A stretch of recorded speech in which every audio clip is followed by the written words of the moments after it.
उसकी बुद्धि ऐसा चिंतन कराती है कि अनुकूल व्यक्ति का मिलना, अनुकूल भोगों का मिलना, शरीर का अनुकूल रहना, परिस्थिति का अनुकूल रहना, बोले ये हमारी साधना का फल है। देखो, जब से हमने भक्ति शुरू किया तब से हमें सब मिल गया और बड़ी भगवान की कृपा है। ये युक्त बुद्धि नहीं है, ये अयुक्त बुद्धि है। ये बड़ी भारी भूल है। देखो, अपने लोग केवल पांच भौतिक देह और माया रचित दृश्यों को सत्य मानने वाले कैसे इसकी सूक्ष्मता को समझेंगे। ये महापुरुषों ने उस परमात्म तत्व को देखा है, परमात्म तत्व को अपनी आत्मा के रूप में अनुभव किया है, इसलिए परमात्म तत्व के ये विशेष ज्ञाता है।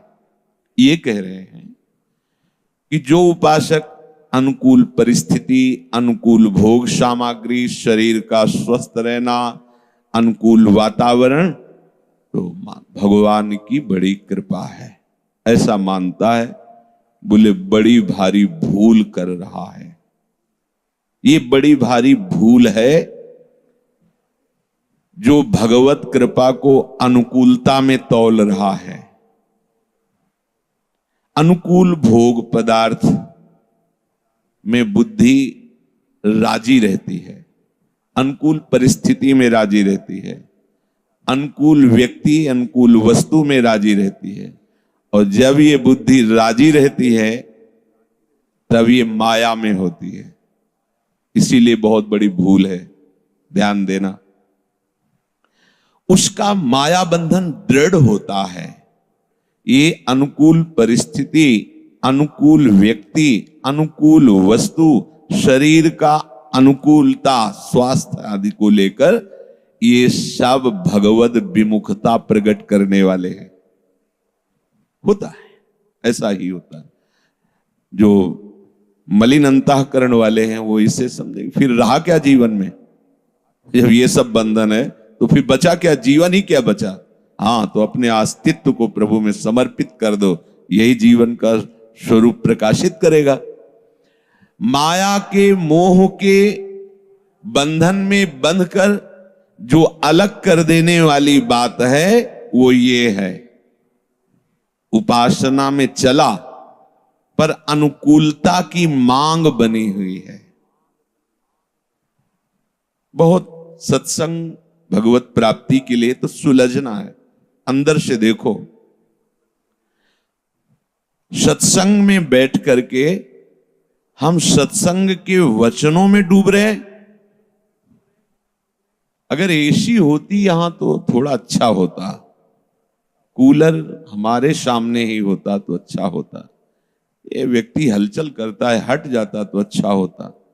कई लोग ये चिंतन करते हैं सत्संग में, जब मानसिक तरंगे पकड़ी जाती है तो ये दिखाई देता है, अरे भगवदानंद की प्राप्ति के लिए कदम बढ़ाया है तो पहली बात अनुकूलता शब्द का परिचय छोड़ो। अनुकूल परिस्थिति, अनुकूल व्यक्ति, अनुकूल पदार्थ, इसका परिचय छोड़ो। भोगना तो बात जाने दो, इसका परिचय छोड़ो, इसकी मांग छोड़ो, क्योंकि ये अनुकूल नहीं है। आप कहोगे कि इस अनुकूलता को छोड़े तो फिर बचेगा क्या? परमानंद, जहां दुख का लेस नहीं, वहां पहुंचने के लिए आपको ये तैयारी करनी है। जो इसको भगवत कृपा मानता है, बहुत बड़ी गलती, क्योंकि ये प्रभु से अलग कर देने वाली बात है। पर होता यह है कि जब उपासक प्रभु का भजन करता है, प्रभु का नाम जप करता है, शास्त्रों का स्वाध्याय करता है, तो उसके हृदय में भोगों की प्राप्ति या भोगों में सुख बुद्धि ये रहती है। और जहां उसको प्राप्त हुई सफलता, बस वो मान लेता है कि हमें लाभ मिला, हमारी कामना पूरी हुई, हम पर भगवान बड़े कृपालु हैं, ऐसा मान लेता है। परंतु बहुत बड़ी गलती हो गई क्योंकि वो अनुकूल भोगों में भगवान की कृपा को मानकर उसमें फंस जाएगा और भगवत चिंतन रहित होकर भोगाभ्यास दृढ़ होगा, अनुकूलता का भोग करने लगेगा। जो अखंड आनंद की यात्रा थी रुक गई। भगवान कृपा करके अपने जनों को ऐसे घेरे में ला देते हैं कि उसको भजन करना ही पड़ेगा, दूसरा कोई उपाय नहीं। ऐसे उपासकों को प्रभु जब घेरते हैं इस रूप में तो आरोप करने लगता है कि गुरुदेव बड़े निर्दयी हैं और भगवान बड़े निर्दयी हैं। देखो ना, उनके लिए हमने ये किया और वो हमारे लिए क्या कर रहे हैं। उपासक को भ्रम हो जाता है कि गुरु भगवान बड़े निर्दयी हैं। दो नहीं है इसलिए एक करके बोलते हैं। भगवान आपके हृदय में उपदेश करते हैं कि आप गलत करने जा रहे हैं तो आप सुनते भी नहीं हैं। वही जब गुरु रूप में आप पर शासन करते हैं तो जो सौभाग्यशाली होता है उसी को गुरु का शासन स्वीकृत होता है, नहीं तो अस्वीकार कर देता है, अपने को निर्दोष साबित करता है। गुरुदेव के सामने कितनी मूढ़ता है। अरे जो दोष रहित करने के लिए तुम्हारे को मिले हैं उनके सामने तुम अहम का पोषण करते हुए अपने को निर्दोष कह रहे हो, बहुत बड़ी गलती है। अरे जो निर्दोष हैं वो उनके चरणों में बैठ के कहते हैं मैं तो सब दोषों से युक्त हूं, भगवान अगर आश्रय है तो आपका है, अगर कुछ है तो आपके चरणों का है। हे हरि, मैं तो क्वाहम तुच्छा परम अधमा प्राण्यो गर्ह कर्मा। गर्ह कर्म मतलब अपराध, बड़े बड़े अपराध करने वाली वृत्ति मेरी है। जो निर्दोष है, अपने लोग निर्दोष होने के मार्ग में आए तो हम सफाई पेश करते हैं कि हम निर्दोष हैं, भूल मत करना। अब ऐसे जो अनुकूलता को भगवत कृपा मानते हैं, प्रभु देखे कि अनुकूलता में फंस गया, भजन छोड़ दिया, घंटों विस्मृत है, तो प्रभु ने अब कृपा करके उसको प्रतिकूलता के घेरे में लाया, ऐसे बांध दिया कि अब तो बोलना ही पड़ेगा हरि शरणम, दूसरा कोई मार्ग नहीं। तो उसको इतना क्षोभ होता है कि वो भगवान की प्रति नास्तिक बुद्धि कर लेता है, जो अनुकूलता का भोग करता है, और वो एक कहता है कि भगवान के भी दरबार में न्याय ठीक नहीं होता। सब अनुकूलता समेट लेंगे, वो उन्हीं की दी हुई है। सब, ये गया वो गया, ये हटा वो विपरीति, वो सब सब, अब तो केवल एक ही मार्ग रह गया, हरि शरणम। तो वो उत्साहित होकर चलता नहीं, क्योंकि उसने अनुकूलता का भोग किया है, तो वो भगवान को निर्दयी साबित करता है, भगवान को अन्यायी कहने लगता है कि इनके भी दरबार में न्याय नहीं, मैंने क्या बिगाड़ा इनका। इतना क्षोभ हो जाता है कि वो उन्हीं हरि गुरु की निंदा करने लगता है, पार्टी बना लेता है। और ये गुरुजन जो बैठे हुए सब कोरी कल्पना है, ढोंग है, कुछ नहीं, मैंने रहा हूं उनके पास, मैं उनके पास रहा हूं, कुछ नहीं है। तो तुम रहे कहां हो? रहे तो तुम अनुकूलता में हो, तुम गुरु कृपा में कब रहे हो? गुरु कृपा में रहने वाला जो होता है उसकी स्थिति अलग होती है। कृपा प्रकरण पढ़ के देखना, सेवक वाणी में 9वें प्रकरण में है, पहले अकृपा प्रकरण है, फिर कृपा प्रकरण है। जिस समय तुम्हारे हृदय में कृपा उतरेगी तो कभी भगवत विस्मरण नहीं होगा। कृपा का स्वरूप ही होता है भगवत स्मरण अखंड। अब वो लोगों से कहने लगता है कि इतनी सेवा की, इतना भजन किया, अरे हमने तो अपना जीवन दे दिया, भगवान ने क्या किया, संत ने क्या किया? यूं कह करके वो भगवत कृपा का अपमान करता है और अस्वीकार कर देता है अपने जीवन की मंगल यात्रा को। संतों को जो दुख होता है वो ये देख के नहीं कि तुम उनके पास से जा रहे हो तो उनको दुख हो रहा है, नहीं, वो ममता रहित है, उनको इस बात का दुख नहीं, उनको इस बात का दुख होता है कि अनंत जन्मों में तुम्हें ऐसा अवसर मिला था जहां आप अपना मंगल कर सकते थे। अब अहंकार और मन बुद्धि की प्रेरणा में आकर तुम अपने सर्वनाश की यात्रा कर रहे हो, तो उनको दुख होता है। जैसे कोई जबरदस्ती नेत्रहीन अंधे कुएं में गिरने के लिए जा रहा हो तो नेत्र वाला पश्चाताप करता है कि मैं इसे क्यों नहीं रोक पाया, उसको तो दिखाई नहीं दे रहा था पर मेरे को तो दिखाई दे रहा था, मैं क्यों नहीं रोक पाया। वो इस बात में दुखी होता है, कैसे इसका मंगल नहीं कर पाया। इसलिए उपासक किसी भी अनुकूलता को कभी भगवत कृपा ना मान ले। पहले पहल जब उसे सफलता मिलती है तो प्रभु की कृपा मानकर उसका जब भोग करता है तो उसकी साधना उपासना वहीं रुक जाती है। ये बहुत निर्णय किए हुए वचन है। जैसे आपको भक्ति में आनंद प्रारंभ हुआ, उस आनंद का भोग नहीं करना। उस आनंद का भोग करने का मतलब भजन में शिथिलता आ जाना, लोगों से अपने अनुभव की बात कहने लगना, लोगों से अपने साधन का परिचय देने लगना। कहेगा वो जरूर ये बड़ी कृपा है, पर वो छाप अहंकार की लग रही है और वहीं उसका मार्ग रुक जाएगा, वो जान नहीं पाएगा। सत्संग बड़ी सूक्ष्मता से सुनना चाहिए और मनन करना चाहिए। आगे चल करके उसका पूरा का पूरा परमार्थ रुक जाता है और वो भूल जाता है कि मैं भजन करने के लिए आया था। भूल जाता है, उद्देश्य ही उसका भटक जाता है।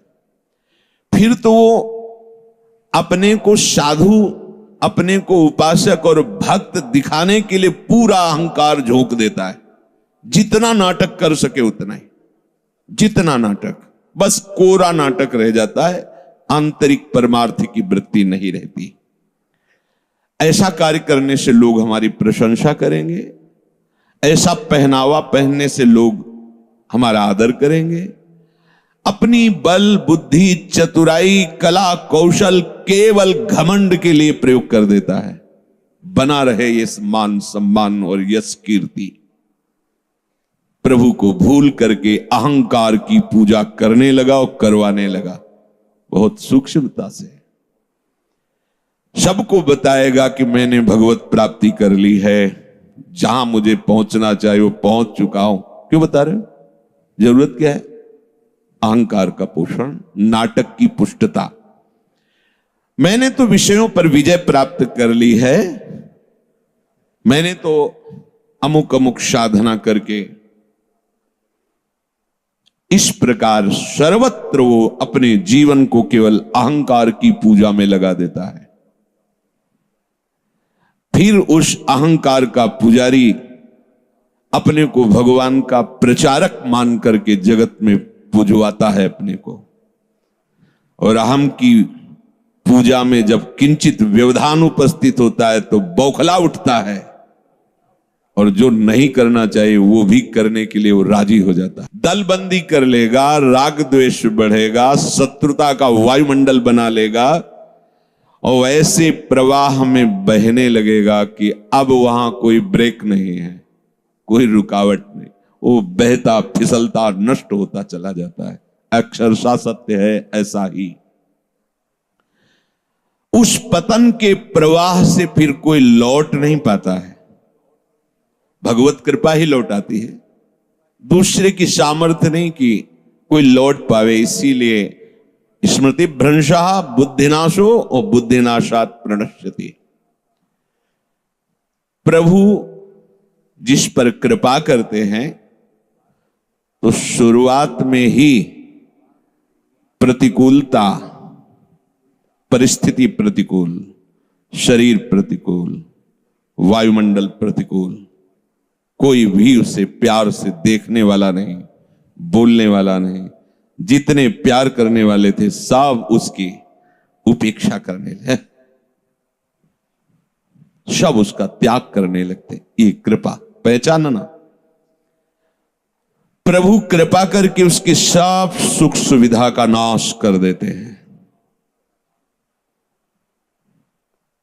अंदर से भयंकर दुखी होता है।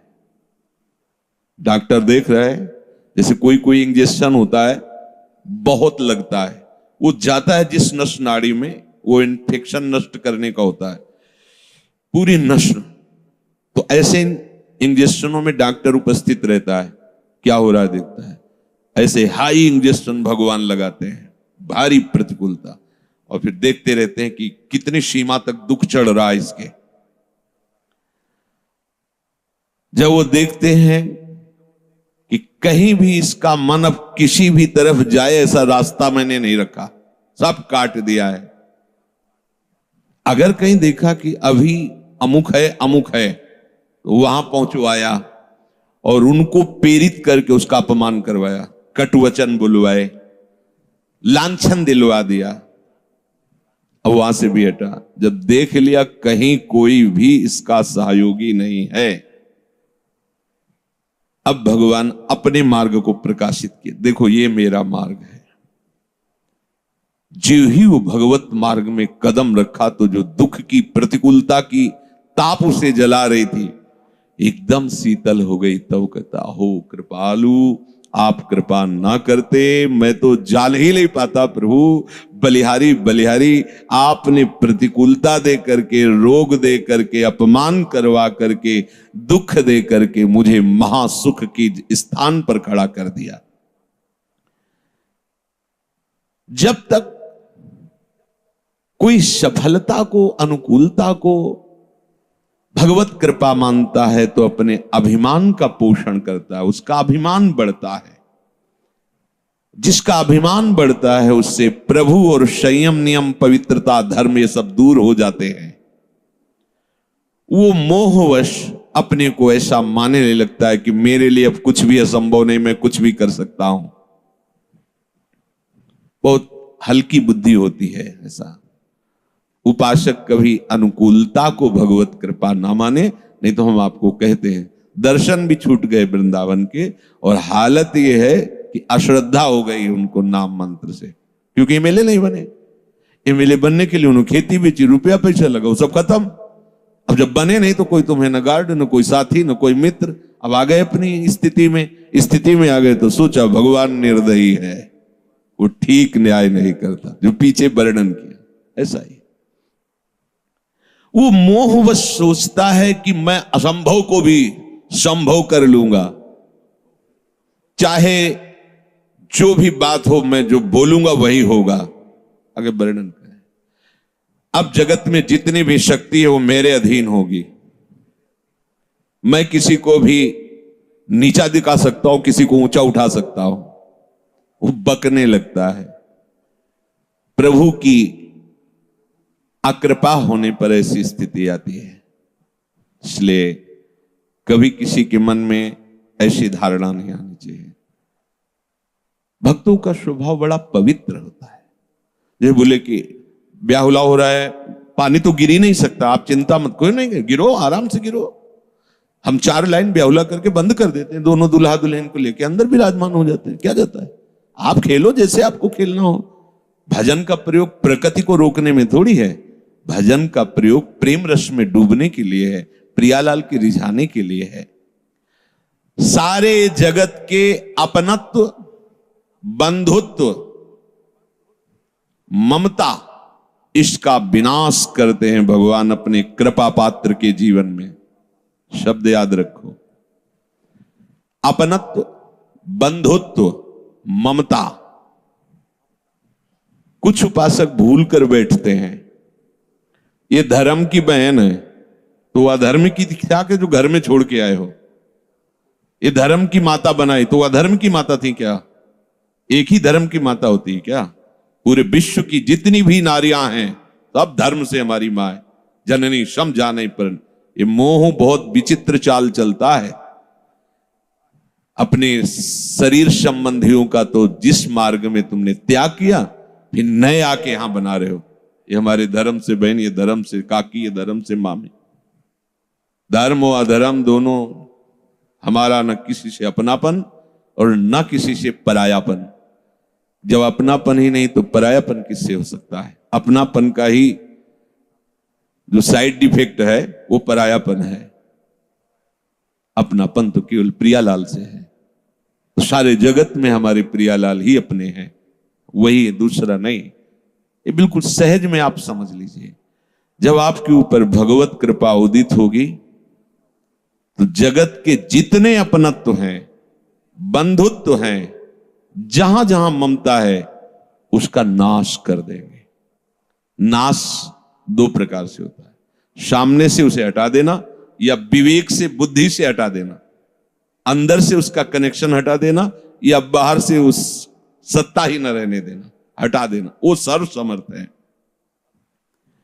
प्रभु की कृपा ऐसी स्थिति उत्पन्न करती है जिससे कोई भी उससे ममता नहीं करता। उसके मन में प्रश्न आता है कि इतना मैं बुरा हूं कि संसार में कोई मुझे प्यार नहीं करता। ऐसा आता है पूरा जीवन। कोई, अब कुत्ते को तो प्यार मिलता है, पशुओं को भी प्यार मिलता है, कभी कभी अपने पशुओं को भी ऐसे हाथ फेरा दिया जाता है। परुष उपासक को कभी किसी ने ऐसे नहीं किया, कभी कभी पूरे जीवन में। जहां देखो वहीं प्रतिकूलता है, प्रतिकूलता। क्यों? क्योंकि भगवत कृपा है, कहीं नहीं फंसने दिया, उपासक को कहीं नहीं फंसने दिया। वो तो चाहता है कि कोई हमें प्रेम से तो बात कर ले, कोई नहीं, क्योंकि कृपा है। अगर कहीं भी किसी ने आदर और प्रेम दिया तो फंस जाएगा, नया बच्चा है, इसलिए भगवान कृपा करके उसको प्रतिकूलता, वो अंदर से डोरी संभाले रहते हैं कि टूटने ना पावे, और आगे बढ़ाते चले जाते हैं।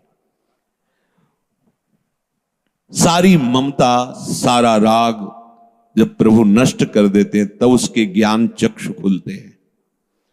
फिर वो देखता है, फिर वो रोता है प्रभु की कृपा को। ओहो, ऐसी कृपा मैं जन्म जन्म लगा रहता तो भी नहीं छोड़ पाता। हे गुरुदेव, हे लाडली, आपकी कृपा को मैंने पहचाना नहीं और अंदर से कोसता था कि तुम बड़े निर्दयी हो, पर अब पता चला तुम बहुत प्यार करते हो। जहां मैं धोखे में फंसा था, मुझे धोखे से बचा लिया। संसार का नियम है सफलता में प्रेम देना। आपके पास कुछ है तो मित्र बनने लगेंगे, आदर मिलने लगेगा, निमंत्रण कार्ड आने लगेगा और चद्दर भी उड़ाई जाएगी। और जब आपको रोटी भी मांगने से बड़ी मुश्किल से मिलती है तो उसी सभा में सबको चद्दर उड़ा दिया गया, क्यों? उसको नहीं। सबको लिफाफा दिया गया, उसको नहीं। मलिन वेश है, भिक्षा झोली है, कमंडल है, कोई औकात नहीं, कोई समाज में प्रतिष्ठा नहीं, क्यों? मांगता खाता है। तो चद्दर तो उनको उड़ाया जाता है जो सम्माननीय जन होते हैं। आसपास से मन कहता है कि आवश्यकता तो नहीं, पर ऐसा भेद क्यों? तो प्रश्न होता है, तुम्हें जरूरत है सम्मान की? एकदम बिल्कुल प्रभु हर जगह, कोई फुंसी भी नहीं रखते। इतने बड़े डॉक्टर है, कोई फुंसी नहीं रखते, ऐसे काट काट के एकदम निर्मल। अब उसको हृदय में ढूंढने पर भी पता नहीं चलता कि दुख किसे कहते हैं। समझ पाए? यह है कृपा। निकालते निकालते ऐसे निकाल के लाए और सुख में खड़ा कर दिया कि वो ढूंढता है कि दुख किसे कहते हैं। अब उसके